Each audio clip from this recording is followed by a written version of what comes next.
On this episode of Redlit, refuse to give me my money, I refuse to let you make any. Sergeant wants me to pull armed guard duty with a broken arm this year. Let's do it. Refuse to give me my money, I refuse to let you make any. I owned a sign company. I received a phone call from someone at a local mall. He was opening a restaurant in the food court. The catch was that he wanted to be open in 2 weeks for Black Friday, the busiest shopping day of the year. I met with him and mall management at the same time so that we could discuss ideas and get approval. At the same time to speed up production.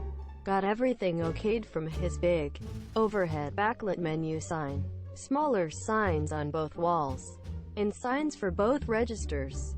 All in all, it was going to be pretty large order. I typically get a 50% deposit, but the customer said something about international money transfers, and the mall management jumped right in to explain that payments were taking a couple of weeks to process, but everything they'd charged him had been paid, because I had been doing a lot of work in the mall and I was trying to help them get this guy open. I agreed to do it without the deposit. I did layouts. He approved them. I showed him samples. He approved theme this year. I got everything finished and installed the Tuesday before he needed theme this year. That's when things went downhill fast. He immediately started complaining that the material was wrong, even though he'd seen samples, and it wasn't what he wanted. Then he complained that the graphics were wrong, even though he'd approved them. He complained that the prices were wrong even though they all matched the menu he provided. Wednesday afternoon I called him again and his wife answered. She cheerfully told me that I could take down my damn signs. They weren't paying for them. They had ordered signs cheaper from someone else, but they couldn't get them ready in time, and as soon as the other signs were ready, mine were going in the trash. So, realizing that I'd screwed myself by doing the job without a deposit, I hung everything on her little side comment that I could take down my damn signs. Thursday I had a delightful Thanksgiving lunch with my family. We watched football. We laughed. We enjoyed the day. I took my wife and kids home, loaded up a ladder, and joyfully went to the mall. I'd done enough after-hours work at the mall that I knew there would be a door open somewhere and people in the large stores getting ready for the Black Friday crowds. I went in, tossed my ladder over the restaurant counter, and started taking down the signs. A couple of merchants in the mall asked me if the place was already closing. I told them the story, and the next thing I know they are helping me take down the signs. In 30 minutes the place went from looking like a fully opened, ready-to-rock restaurant to looking closed. I went home and slept like a baby. When I turned on my phone at 7:30 on Black Friday, I'd already had 15 missed phone calls from the restaurant owner, his wife, and the mall management. I called the mall management and they weren't happy. I told them the whole story. They still weren't happy with me, but they understood. I waited 15 minutes before the restaurant owner called, screaming in the phone demanding that I return with the signs. I politely told him that I needed the full amount, plus the cost of reinstallation, plus an extra $50 for working on an off day. He screamed at me. I hung up. He called back once more and demanded that I bring them back and he would pay me the next week. I said no. I needed cash. He screamed at me again. I hung up. I avoided the mall because screw Black Friday, but from what I hear it was comical. His entire backlit sign was nothing but lit up bulbs. He'd handwritten a menu on an old box and taped it to the front of the counter. Every restaurant in the food court was slammed all day and nobody would even take his free samples. He closed mid-afternoon after realizing nobody was going to buy. He went through the entire shopping weekend with no signs and no business. The best part was that 2 weeks later, when his new signs from India finally arrived, they were the wrong size. Screw you, Mr. Restaurant Owner, for ordering signs from me that you knew you weren't going to pay for because you'd already ordered them from someone else. Sergeant wants me to pull armed guard duty with a broken arm this year. Let's do it. So backstory. Around the 2013 timeframe I was stationed at a recently shut down U.S. Army garrison in South Korea. I was attached to a unit known as United Nations Command Honor Guard, UNCHG. This was a multinational honor guard with representative military branches from a few different countries all living together. We did ceremonies for all big wigs that came to the country, as well as armed security for very sensitive buildings on the installation.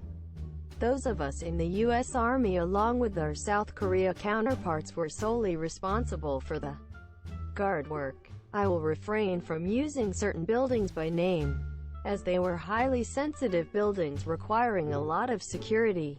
They are more like underground bunkers for doomsday situations, with windows and doors painted on to fool any satellites.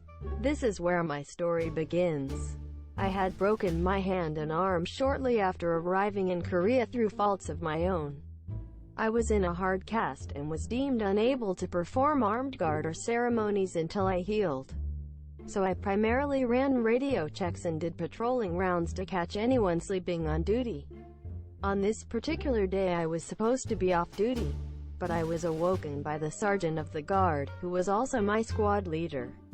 We will call him Sergeant K.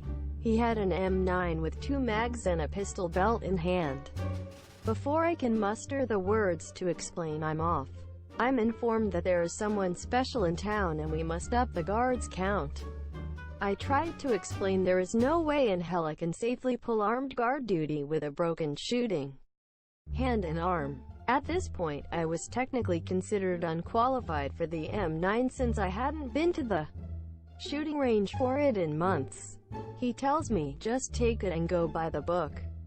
Roger fucking that, Sart. I was put into a building that has a foot-thick vault door made of steel that leads to a protected guard booth.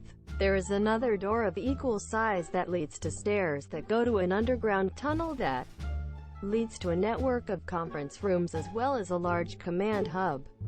I've been on duty for around 2 hours at this station reading over the standard operating procedure (SOP) for this particular hub. I notice the book has a typo that clearly states only visitors that posse's X color badge with X level security clearance are permitted access to this facility, when in reality, it should have stated only X at minimum level security clearance may access in all colors, indicating higher security clearance are allowed access as well. Initiate compliance. In walks this British Army general in plain clothes. I ask for military ID to confirm who he is. He responds in good fashion, I shall certainly not have to show you who I am. I calmly stare that this is the rule, and as I'm not accustomed to him I can't take his word.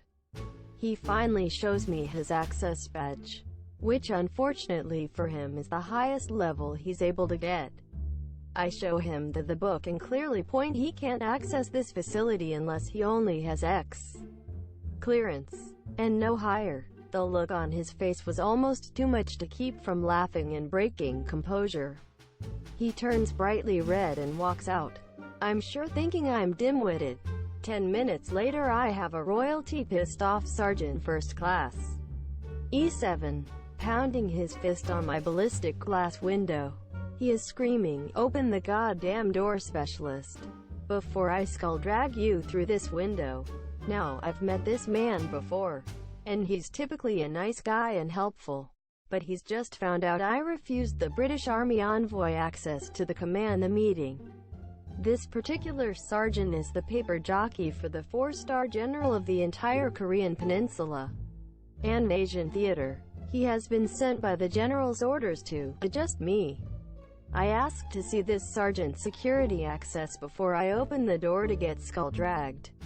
Unfortunately for him, book says he needs X, and he has higher than X, so I refused. About 20 minutes later I have the entirety of my command staff in the room with me, screaming and hollering, threatening to chapter me out for disobedience.